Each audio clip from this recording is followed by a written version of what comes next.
guys. Di ba? Guys, ang laki. Oh. Ulam na to. Oh. Lawa lang guys, oh. Lah, Yan. laki ng oh. sipit. Hehe. Dalawang malalaki ah. Dako eh. Lamig yan. Magkuantan. Oh, diyan sa malaking ilog na yun guys. Ayan, nakakuha tayo ng malaki. So syempre dito natin ilagay kasi baka makawala. Oh. Laki. Laki na nakuha natin. Ayan oh. Ayan. Laki guys. Oh. Buhay na buhay talaga siya.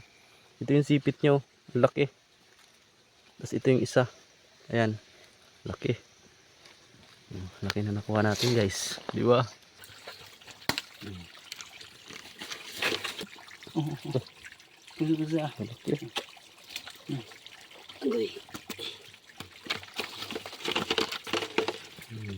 Laki. Malalaki.